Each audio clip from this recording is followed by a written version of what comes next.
Hello and welcome to episode 21 of Two Guys, Zero Planners, brought to you by the fine folks over at Pen Chalet. Right now, if you want to get a really good discount on the Platinum Kanazawa Haku Matsutora Edition, head on over to penchalet.com. There, if you add that pen to your cart, click on that radio podcast link at the top of the page and enter 2 guys, that's the number 2 guys, one word, you can get 10% off that pen plus free shipping. And the cool part, that 10% is site-wide. So thank you to Pen Chalet for sponsoring Two Guys, Zero Planners.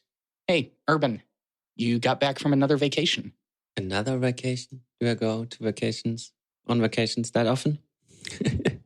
I'm counting your work vacation as a vacation. I mean, I saw where you went. That was a vacation. Okay, that is true. Yes, I went on another vacation. And this time we went to Belgium and the Netherlands. Didn't go to a pen shop in Belgium. I mean, there's a cool one. So there's Sakura Fountain Pen Gallery. But we didn't go past there. But I went to Akkerman in Den Haag because we visited friends there. Yeah, that was a pretty cool shop, I must say. I tried to pick up an ink for you, and just that Ackerman ink was out of stock, unfortunately. Yeah, I was hoping Zibla would be in there. Yeah, and then people tell me, yeah, that's a really nice color. Oh yeah, it's a really nice color. That's why I wanted it. But I mean, I guess I can't be too mad. You're still going to send me one of the inks, I think. Yeah, we just need to. So instead, I bought the light green in the Dutch Masters series. So what's it called? Van Huysum's Sapgroen. Yeah, I didn't know what to pick, so I picked what I would have bought, basically. I mean, you were the one paying for it, so I'm not going to be picky about it. So I have that one, and then I have the yellow in the Dutch Masters line, and the other light green in the standard line, the Hofkwartier Groen. Okay. I have the swabs in front of me, and I almost can't tell the difference between those two greens and Diamine Kelly Green and Diamine Meadow. That's almost the same. Wow. I don't know if that's a good thing or a bad thing. I guess it means you have options if you like that shade of green. Yeah, I have more, of course, in that shade, but those are the Diamine ones. Yeah, and then I picked up a bottle of one of the Lamy crystal inks. I had a sample of Beryl, which is a pink with a nice gold sheen. It's also pretty wet. And I just happened to see it there, and I decided to buy it as well. So of the Ackerman inks that you did pick up, which one do you feel that you like the least? So I haven't tried the new green, so I'm not entirely sure. I mean, a yellow ink is, I don't know how useful a yellow ink is. Well, okay, I guess the big question, is it highlighter yellow or is it actually a useful yellow? It is not a highlighter yellow. It is a bit more brownish, but I think you still need a fairly wet pen to make it readable. I guess you shouldn't have a problem there. I was about to say, I think I'm the perfect candidate for that. All of my nibs are broad or double broad at this point. Okay, I stand corrected. My Bennu pens are mediums. Yeah, that's true. The downside is that I don't have a box for it anymore. No, that's okay. I've gotten away from actually showing the box unless it's a really unique box when it comes to the review videos. So these are the options. Otherwise, you have to wait for, I don't know, half a year or so. And then I'm going again, I guess. Well, Or you can, of course, get one of the two greens. I mean, they are so similar. I mean, that's entirely up to you. Like I said, I'm okay with whichever one you like the least because I'm going to be using it for review purposes. And then I'm probably going to use the rest of the ink for artistic purposes. So, I mean, it's going to get used either way. Okay, I'll have to think about it. And then I'll be using the glass for other purposes. Okay, yeah, maybe I should get you the smaller one then. You can't drink your ink, but you can put vodka in the ink bottle. Quite a lot in Ackerman inks. What is it, 120 mil? Yeah, the big ones, yeah. What about the small ones? I don't know. There's nothing on the bottle. No, I don't know. Smaller? Not really small either. I think that's a valid measurement unit there. So, I mean, inside the Ackerman store, I mean, other than the inks, what else do they actually have in there? They have paper, of course. So I bought a Midori Traveler's insert for my daughter. So with a nice thicker paper for watercoloring. And yeah, some other stuff like a lot of Leuchtturm and stuff. And then the rest is basically pens. Displays full of pens and even more. Anything you can think of. Does any one brand of pen get any more shelf space than others? Because, I mean, I can see the Mont Blanc sign hanging up there. Yes, so I sort of didn't look too closely there. So there's the Mont Blancs, there's the Faber-Castell, so the Graf and Faber-Castell stuff. And they have Leonardo pens, of course. They have a lot of secondhand stuff, Visconti. So they have the new, how's the cheap one? Visconti Breeze. I saw those. They have Opus 88 and a lot of other things. So I didn't look at everything and too closely because I didn't want to spend the money on a pen this time around. But yeah. Well, if I ever need to have a new Mont Blanc picked up, I think I know who to ask. There's also a Mont Blanc store in Munich, so that would be an option as well, I guess. Man, I have been living in Oklahoma too long. I am mispronouncing everything. It's not a hard k at the end of Mont Blanc. It's French, so we already know how my French is here, Urban. I mean, we need to get more. We need to get more Russian brands here. I think that's what I'm trying to say. I feel a lot better pronouncing that stuff. Mm-hmm. Yeah. You bought some Bennu pens, and then their names have nothing to do with Russian, so all of my actual language skills go right out the window. Yeah, you need to buy all those Noodler's inks then, right? I think I'll avoid that for the safety of my pens. Yeah. Yeah, maybe that's better.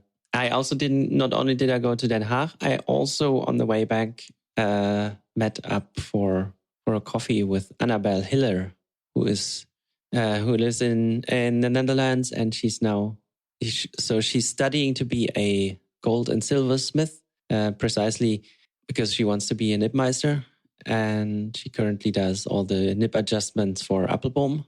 Oh, wow. She went to the first Dutch pen show as a nibmeister, actually, already.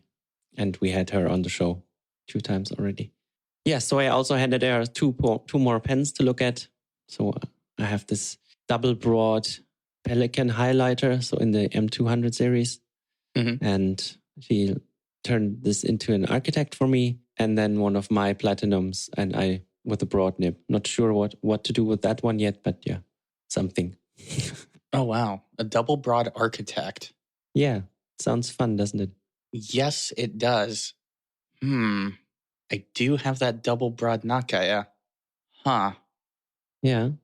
Thinking here, and they're not good thoughts. I think we should probably talk about something else before I decide to do something to my Grail pen. Okay, so my Moonman Shinobi clone. Yes. Yeah, let's move on to that. It's safer that way. So apparently that is basically 100% copy of the Shinobi. It has the flat ends. It has this one flat side so that it doesn't roll around. It has a number 6 size nib. And yeah, I really like it. And the nib on that one is really great. I would say this is one of the more high-end Chinese pens. It's certainly, I'd say, about as good as some of the Pen BBS pens. I'm kind of on the fence on this one.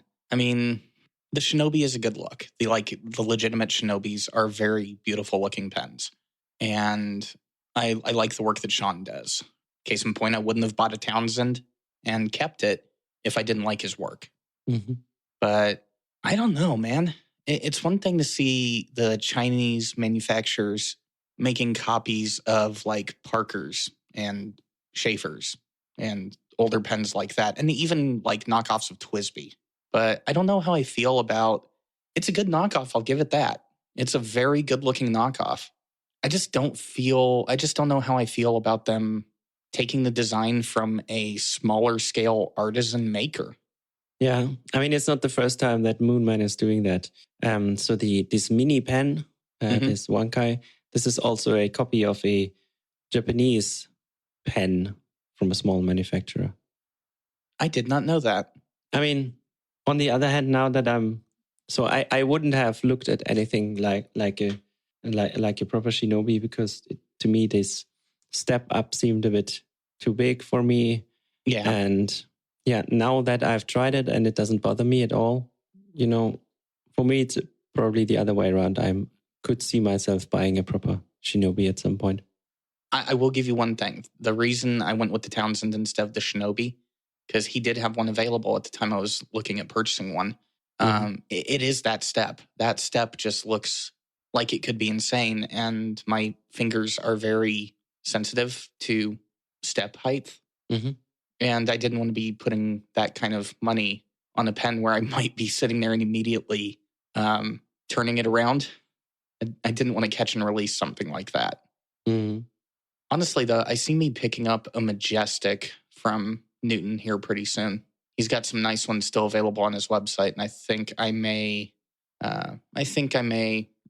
have one of those join my collection. Okay.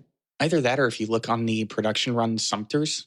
So if you look at the Sumters and then go down to the red and green yellow resin, I mean, $160 for that pen with that resin, that is beautiful. Mm-hmm. Yeah, not quite my design. Well, I mean, I think we've already established I have weird taste.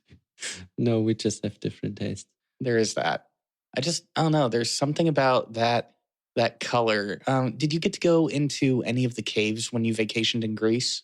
We only went to the one that's near Athens. Okay, I know if it's the one that I'm thinking of, I think I know exactly which cave. I think there's only one that everyone goes to. They've got like 3 or 4 in the Athens area, but there's one that everybody goes to. And then the others, if you want to actually see a cave without being crowded by people. Yeah, we went in the middle of summer and we were alone. Really? Yeah, in August. So there's no one there. When I was there in 93, it was packed.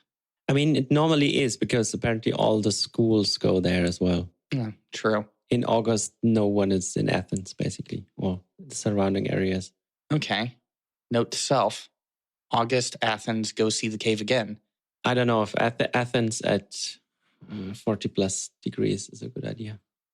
I'm in Oklahoma. Okay, yeah, that's true. Yeah, we're used to that. True. That is true. Yeah. So the reason I bring up those caves, there's one of the smaller caves about 30 or 40 miles to the northeast, and it has patterns that remind me of that pen. Okay. Yeah. So I think that's why that draws me in, because it reminds me of a really awesome moment in my childhood. And yeah, so. Well, if it works for you, then. Oh, yeah. I mean, and I like the way the section's designed. That looks comfortable. I just don't like the look when the pen is closed. I mean, I guess that's one of the reasons I like the look of the Majestic. If he had that exact same resin in the Majestic where the cap and the body are more flush, then it would be the perfect pen, at least for me. Mm-hmm. I mean, yeah, I realize I've got really weird tastes at this point. But, wow, I completely sidetracked you on a Shinobi clone. Why not? I mean, look at the real thing. Well, right now, the real thing, I mean, you can get it done custom, which let me see what the starting price on the custom Shinobi is. So, I mean, seriously, if you're into the Shinobi and you want to pick one up, like a legit Shinobi instead of the Moon Man, then they start at $275, which for that body design and the handcrafted part, that's not a bad price. And Sean's pretty good at working with you on like nib size, nib grinds, and just even materials. So, I mean, it's a really good way to go. Yeah, and I'm now looking at some of them. Yeah. Yeah. The custom pen rabbit hole is a very dangerous one. Yeah, that is true. I'm already on the waiting list for like 2 other companies, so it's like, I have to be careful. So that they don't end up being ready at the same time? Right. Chesapeake Pen Company they've got me on the waiting list for one of their sea glass and wood resin pens. Mm-hmm. And yeah, that one is a must purchase. And then I think it's pronounced Atelier, but Atelier Lusso. It also has me on his waiting list for a pair of pens as well. So that should be interesting. I'm going to do a clipless Carina on his stuff. And we'll definitely talk about that later. I've got a Carina that I'll be doing a review of probably next month or the month after. I'm only on the list for Brian, so Red Dragon Pen Company. It's a good list to be on. He isn't doing much these days, so it's going to take a while. He does phenomenal work. And if there was some way to get it to where pen making could be his only job, that would be awesome. Because then we would have more awesome custom pens out there in the world. But yeah. I mean, he's a programmer, right? So they I think he is quite the money. So it's hard to justify switching to pen making, I guess. Well, yeah. I mean, full-time job, multiple kids, proud owner of a Tesla. I mean, he's honestly, the way he even finds time to make one pen is beyond me. Yeah, because that's more intensive than doing what we're doing now. That's true. Yeah, that's a lot of work. I mean, yeah, we could probably go down the custom pen rabbit hole for a while, but I think I would actually want to save that for an entire episode of its own. That is true. Let's go ahead and kick it back over to the production line pens. Yes, you reviewed your M800, right? Yeah, I finally reviewed the M800. So the Stone Garden is maybe not my color, as we already found out, but yeah, that's certainly a model I need to try at some point. I see a lot of people that when they're talking about the Stone Garden, it's one of two things. You either love it or you hate it. There's no real in between when you're talking about that pen. And I can see why. I mean, for the people that like flashy pens, it's not flashy. For the people that like subdued pens, it's not subdued. And blue and red are two colors that people are very picky about. Yeah, it's a hard combination. Yeah, but I guess they make so many editions. If you want a special edition, you can find one, I guess. And for me, the Stone Garden, I find it to be one of the more optically pleasing colorways that they do. And I think that comes from actually spending time in the Mediterranean, because you do actually get a lot of those muted blues and reds. And yes, those were my formative years growing up. So I'm going to keep bringing them up, people. But yeah, I mean, I also got really lucky. When I bought the pen, Ron, he let me have my pick of whichever one I wanted.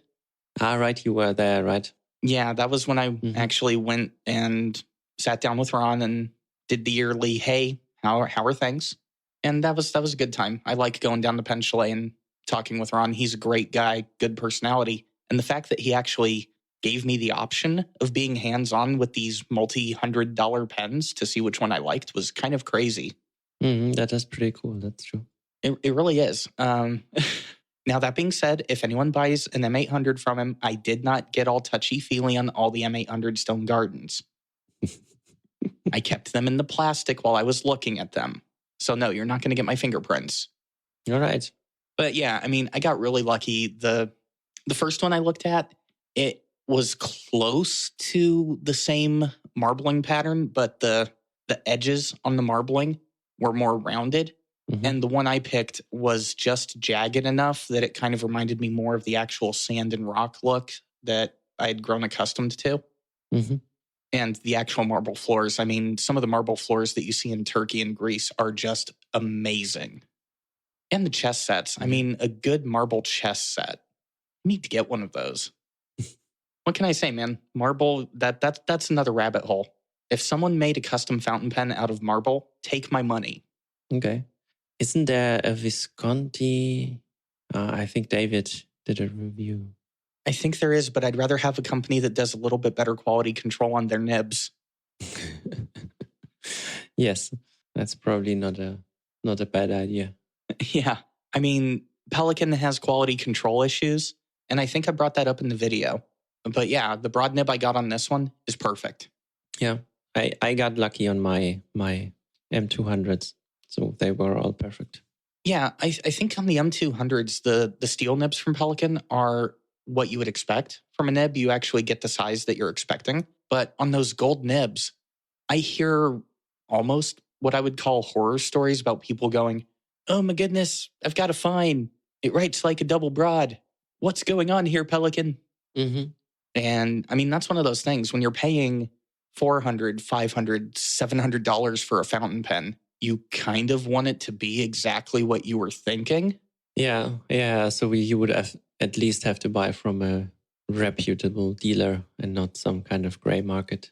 Right. I mean, you want to either buy from a dealer that's going to do nib tuning before they send it out to you, or a dealer that is willing to exchange a single inked pen if you find out that the nib is in fact way too wide or way too narrow compared to what you thought you were going to get. I mean, I know of one dealer that has two companies that they always check nibs before sending out the pens, and those are Visconti and Pelican. Mm-hmm. And I mean, that's one of the reasons that, like, in my case, I've always been a fan of buying from Pen Chalet because Ron is really good about that. If you get a pen with a nib that is out of sorts, he's perfectly happy to work with you to make sure that you actually get a pen that is up to your expectations. I mean, it is a crowded market, I guess. So that's a good way to stand out. That's good customer service. So, I mean, if you're going to be a company that is going to carry these higher end pens, and you know that these pens are going to have some nib issues here, definitely do your customers a favor. You're going to end up getting more customers at the end of the day if you either carry a good nibsmith on staff or are willing to take that chance with your bottom line and have a few pens come back if the quality's not where it should have been coming out of the factory. Mm. Yeah, that's true. And actually, kind of circling back around to quality out of the air quotes factory, I finally did get around to doing that Andurilium review. Yes, you did. I must say I was more taken by the pens. The pens are a little flashy, and yes, compared to the inks that I had in them, yes, the inks I had in them, I was actually pleasantly surprised, and I think it came out well on video. There are a few inks from Andurilium that are good, and now that they're only carrying one variation of the ink, it's much better to actually give them a look and take a chance on the inks now. It was really tentative before he made these changes, but at $14.50 a bottle, I think it's okay now to give some of the colors a try. I'm going to be experimenting with a few more of them, and there may be like some Instagram posts or stuff like that. So follow me on Instagram, people. Mm-hmm. That way you can see if the inks are well enough behaved to give them a try. At least with Colossal Squid Dark, it's one of my new favorite blue blacks. Well, teal blacks, since I don't really know if we can call it a blue black. Naming is always hard. It really is. It really, really is. But yeah, I just wanted to go ahead and bring that up really quick because I think last episode, I said I was going to potentially review it, but it was kind of unsure whether or not I really was. Mm-hmm. So yeah, moving on from that though, let's talk paper. Mm-hmm. Yes, let's talk paper. So there's a new Kickstarter that I haven't backed yet, but I'm considering backing. So that's the second Kickstarter from Pebble Stationery. They're doing now an A5 notebook. So I have one of their A6, or is it A6? Yeah, probably field note size rather. So pocket notebook, which is cool because it has 52 GSM Tomori River paper, and it's really, really well made. And it has a nice 4mm dot grid on it, which I also like. They are also not insanely expensive for what they are. I guess it's 120 pages. What is it? 17 Australian dollars, whatever that is in US. At least it's about 10 euros. So that's not bad for such a notebook, I'd say. Yeah. How much are the single notebooks again? Their single notebooks are $19.50. So let me see here. Yeah, 17 on the Kickstarter. Okay, that's not bad. It's about $14 for 120 pages. Oh my goodness, it's only $14. Mm-hmm. Yeah, exactly. Oh, Kickstarter, why do you have to threaten to take my money like this? But of course, for me, always the issue is what if I get hit with customs, which I probably would. And then that's sort of... So maybe I don't, and I just wait until they are available at retailers. Well, or you could find someone that's able to somehow sneak things past... okay, yeah. Yeah, someone living in Paris. Yeah, that is true. Yeah, I mean, that's actually a really good price. And I do a lot of my letter writing on 52 because for longer writing sessions, I feel that 52 just feels better with the nib contact than the 68 GSM Tomoe does. Okay. I like them both.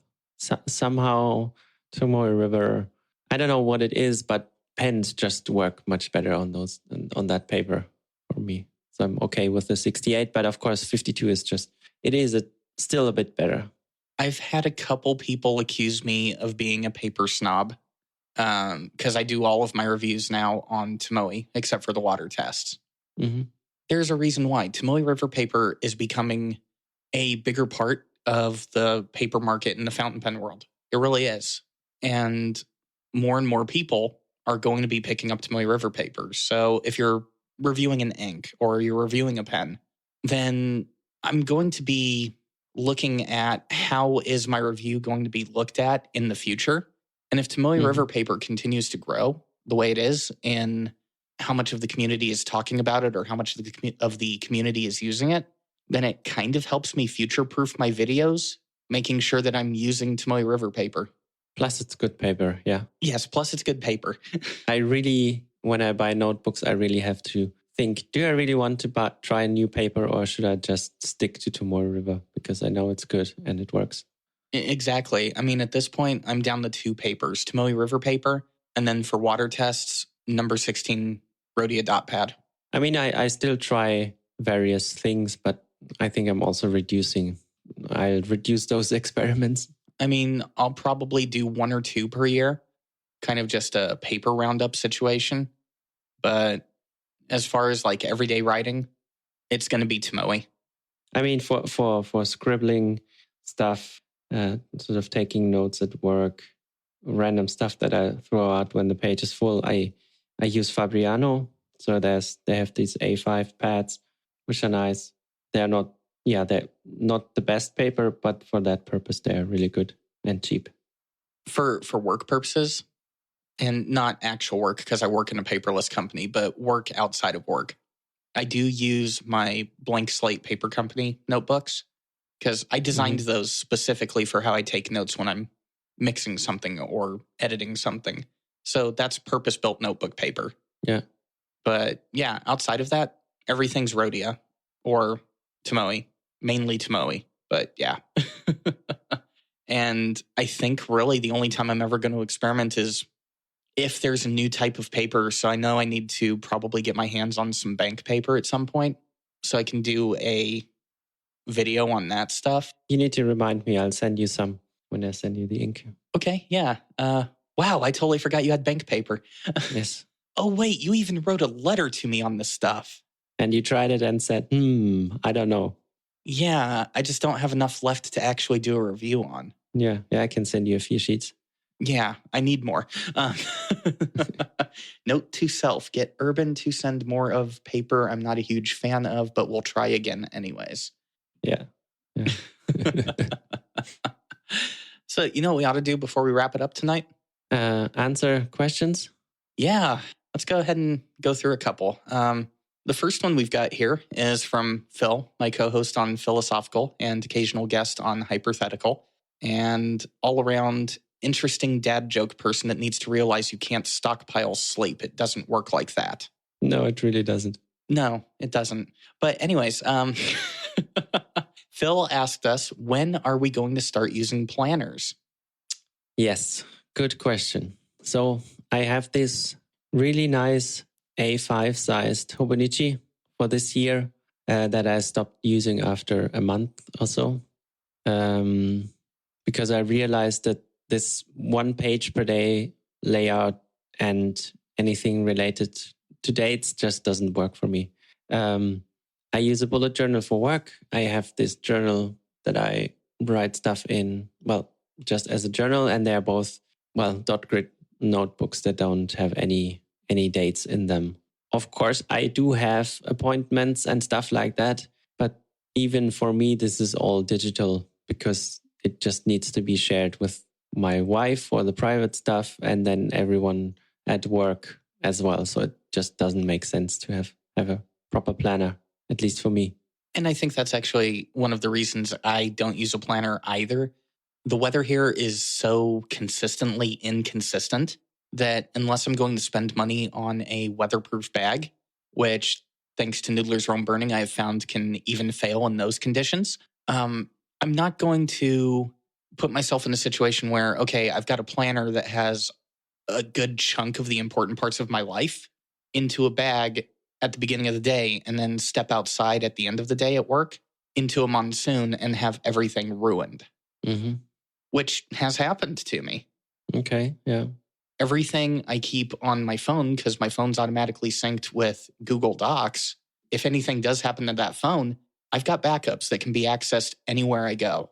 I mean, I like the concept of planners, but I just can't use them because of a lot of it really does come down to the environmental constraints. If I could live in an area where the weather was a lot more predictable, like the middle of the desert, yes, I would be perfectly happy actually using a paper planner. I use plenty of notebooks and I do a lot of journaling, but none of it is really what I would call planning. Occasionally I'll put a to-do list in something, but even then I don't look at the to-do list. I write it down the day before and then I don't even look at the piece of paper. So it's like, okay, well, that just didn't do what it was supposed to. Yeah, some people will argue that because you wrote it down, you remembered it, but yeah. Well, I would argue that a lot of my life is routine. We have in our Google Calendar that we share when we're going to be recording. I know that with Phil, we're either going to record on Monday or Tuesday night.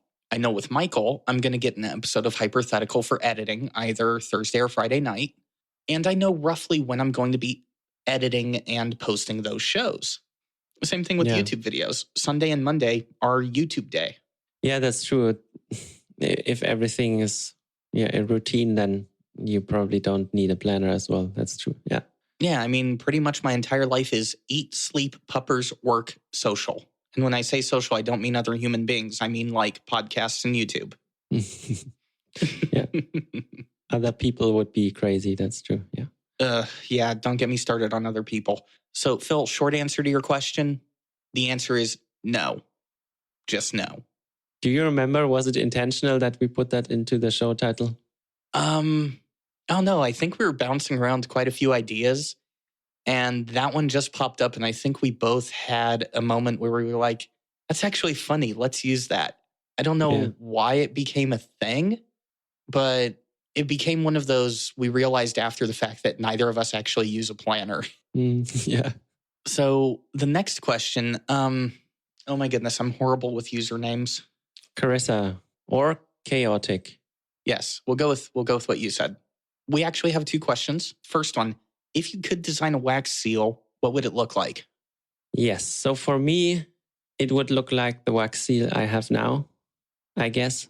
It's a bit of a cop-out, I guess, but I really like my wax seal because it is a name chop, and I had someone in Hong Kong offer to make me a name chop, and they spent some time in sort of thinking about what would this Western name look like in Chinese characters. And then he went out and had the name chop made. And then he sent it to me, didn't even let me pay for it. So it's a really, really cool name chop. And I don't think I would use anything else. How long have you had that name chop? 5-6 years, maybe. Wow. Okay, yeah. I like it. I like it a lot. It actually reminds me of my grandfather's name chop. He was an artist that painted a lot of Death Valley landscapes. And his name chop was actually pretty close to as elegantly done. I think the characters in his name were a little bit more harsh looking than yours. But yeah, I mean, it's very nice. Okay. I'm not going to call that a cop-out. I'm going to call it very utilitarian and good. Okay. So how about you? Okay. Having never dipped into the world of wax seals. Wow. Really? I've been hanging around with Phil too long. That was unintentional dad joke. I'm sorry. But having never used wax seals, it's kind of a hard one. I would probably... They kind of have to mean something. I feel like a wax seal really has to represent the person using it. Yeah, I think so too. I mean, just buying a standard one seemed a bit, I don't know, wouldn't work for me either. Yeah. Right. So I think what I would do is I would have one of my realism artistic friends actually take like the bottom of my dog's paws and like put in some of the texture and actually have that texture ingrained into the stamp itself. And then just have my professional signature put into the underside of the big pad on the dog paw. Okay, and how big would that seal then be to have that much detail? Well, okay, he's pretty good at scaling down detail for smaller stuff, and my professional signature's not that crazy. Okay. Thank goodness. It's kind of just quick and easy. I think I could get it down to 1.25 inch diameter and actually still have it look really good. Okay. Because mine is maybe half an inch. That's pretty small. Yeah. I mean, I wouldn't want to go any more than 1.25 inches because then at that point, you might as well just make a stamp that's the size of the envelope and burn like 5 wax candles or 5 stamp wax things onto the envelope itself and then just drop this huge brick that happens to be your stamp onto the envelope. Mm-hmm.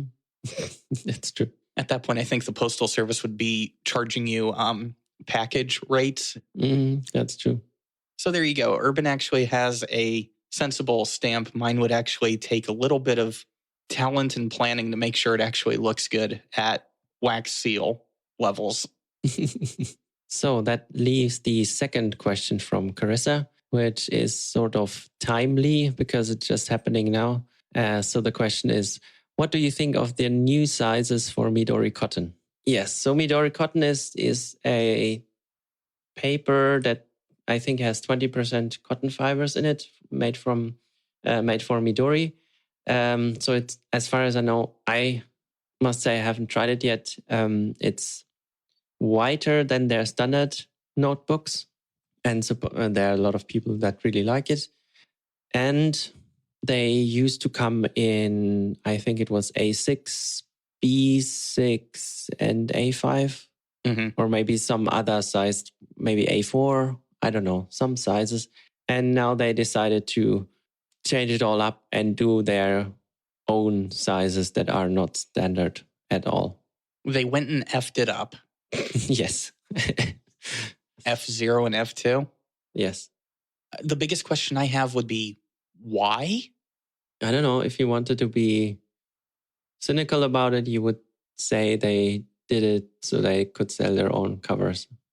I mean, yes, okay, there's the economic cynical part of it, but I don't know. These standards have existed for a pretty good amount of time for a reason. So why are we going out of our way to break the standard all of a sudden? I mean, I would love to think that there's another reason for it. Is this form factor better for what is planned in Midori's future? Yeah, who knows? I mean, and I'm not even sure if this is just the cotton or if they're going to do it for the other Midori notebooks as well. I mean, it would only make sense to produce all notebooks in the same sizes, I guess. Yeah, I mean, that does actually make sense. I mean, if you really want to check it out, we do have the link in our description to a really good article on wellappointeddesk.com that covers the new cotton notebooks. And they go into the sizes quite a bit. And I know that they're saying that the F stands for figure, with it being the standard based on the golden ratio for portraits and other pictures. But I agree with Well-Appointed Desk's take that I would have to be really, I don't know, I'm just too skeptical to think that that's actually the logic for them using these measurements. I know golden ratio is supposed to be more pleasing and everything, but I don't see it that way. And I'm not going to base my paper purchases for writing based on a golden ratio for painting and pictures. Yeah, that sounds a bit weird. I don't know. They have some weird sizes anyway, right? With all the traveler notebooks, I assume those are totally non-standard in every way as well. Yeah.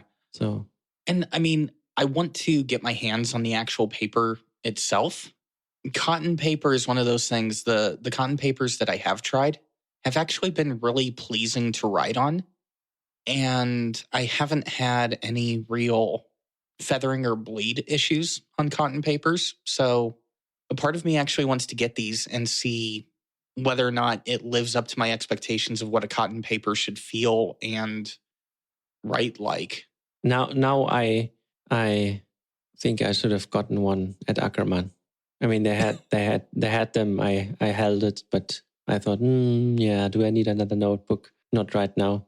Next time I go to Berlin, there's a store where I know that they have them as well. Fair enough. Okay, things that I need to get from Urban. The list is getting longer and longer.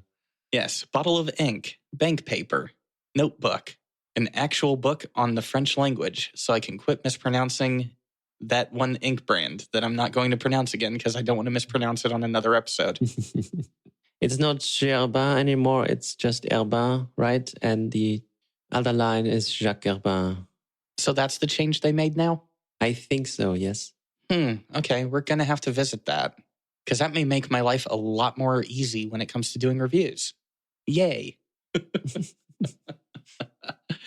Well, let's go ahead and wrap it up for tonight/morning. And if you want to ask any more questions, the day before we do recording, we're going to be posting a call for questions on mine and Urban's Instagrams and on Slack. So definitely, if you have any questions that you want us to answer, go ahead, ask them.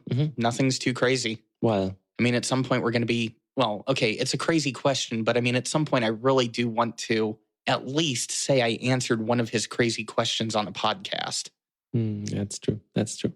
Yeah, because he asks some good ones. I'll give Rescue Monkey that. He asks some really good questions. Also, speaking of questions, I guess this is for you, Urban. I have a Discord for the Inktwell. Do we also want to go ahead and put like a couple chat rooms for 2 Guys Zero Planners on there? Yeah, that's true. Yeah, we could do that. We could. So there's also going to be a link to a Inktwell Discord down in the show notes. Click on that and join the Discord and feel free to ask any questions there as well. Yes. I'll also try to remember to turn on Discord. Same here. So that's going to do it for us tonight. Thank you guys for listening. We'll see you in 2 weeks. Bye.